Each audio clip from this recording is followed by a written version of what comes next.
Hello and welcome to Harmony Beadworks. My name is Nicole. Today I'm going to show you how I roll my paper beads. These are my unfinished beads and they come in all different sizes, colors, just whatever you like. These are what my finished beads look like, and as you can see, they're pretty shiny. They are smooth. You cannot feel the grooves of the paper. So I'm going to show you how I make these beads.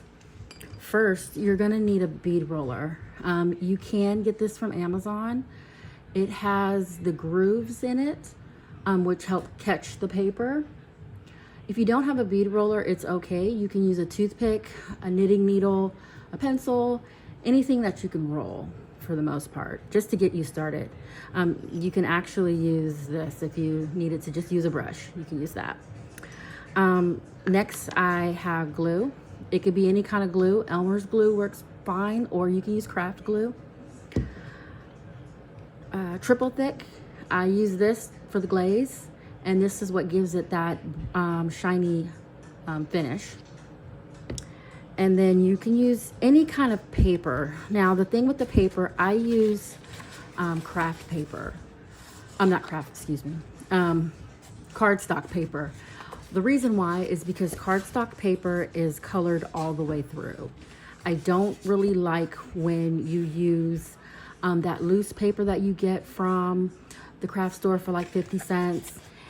It'll have a print on the front, it'll be white on the back, and then this will be white as well.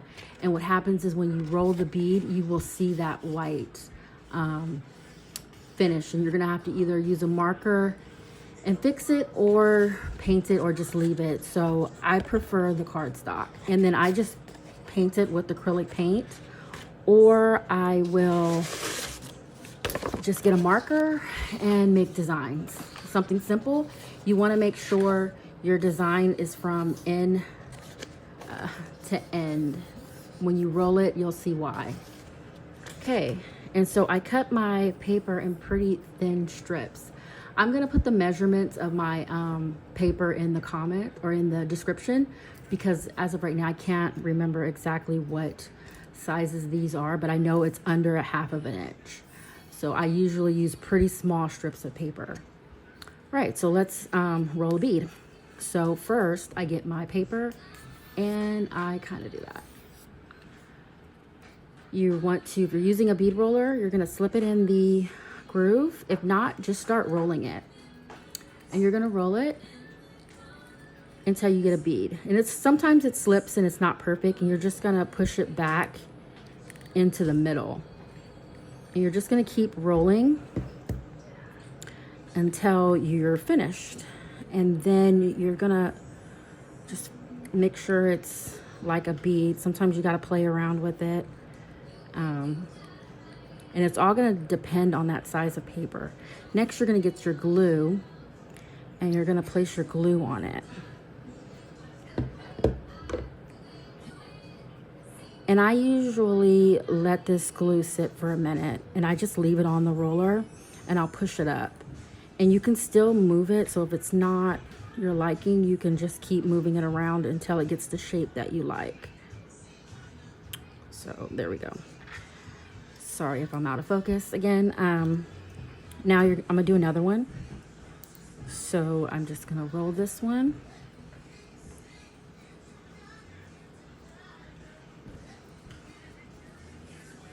And I'm just gonna keep rolling it. Gonna fix it a little bit. Roll it some more. Fix it a little bit. Keep doing that, and I got a little bit of glue on there. And then I'm just gonna roll that in, get some glue, and glue it. And you will be able to see that I got a bead. And I love when you paint it yourself or you do your own design, because it's really unique. And this is a metallic, I'm not sure if you can see it, but it's like a metallic paint. So it gives it a really nice look to it. Now, after I'm done rolling my beads, so I'll have a whole bunch of these beads. I use one of these. This is just like styrofoam. You could probably get this at the dollar store, or if you order from Amazon. It's just a slab of styrofoam. Now I will get a toothpick. I usually have a whole bunch of toothpicks on hand. I'll get my toothpick and I will take the bead that I just rolled, slip it on there, and it will kind of look like that. Okay. Take my glaze out. I have a cup of water just to clean the brush. This is water based, so even if your brush gets hard, you can sit it in some water and it'll loosen up. And I do think if you leave this open too long, it starts evaporating. I don't know if that's true, but I feel like I haven't used that much and half of it's already gone. So just a FYI, I don't know if I would just leave this open for a long period of time. So then I just get it and I just start painting it on. And you only need a little bit. Some people dip it. Some people put it on a string, a whole bunch, and then they'll just like dip it in the glaze. I don't do that. I just individually paint it on. So once I'm done with that, I have my foam, I don't know if you can see it, but labeled 1, 2, and 3. I will stick that on there and I let this dry for maybe 2 hours. Once this one's dry, I will glaze it again, doing the same thing, and then I'll move it to 2. Let this dry for about 2 hours, and then I will glaze it again, and then I'll move it over to 3. And that's the finishing. So it's had 3 coats of glaze, and then from there, I let it sit for about 24 to 48 hours, so I know it's kind of, it's hard all the way through, because what'll happen, if you take it out too soon, it'll feel dry, but then if you put it with the rest of your beads, they're gonna stick together. So you just wanna make sure that they're completely dry. And so this is what a bead, when it looks like when it's done. So when it's done, it's really shiny. As you can see, you can't really feel the grooves because I did 3 layers of that glaze, and that's important. I think that's like the key to getting this glaze or the bead to look like a normal bead. And then I just take it off.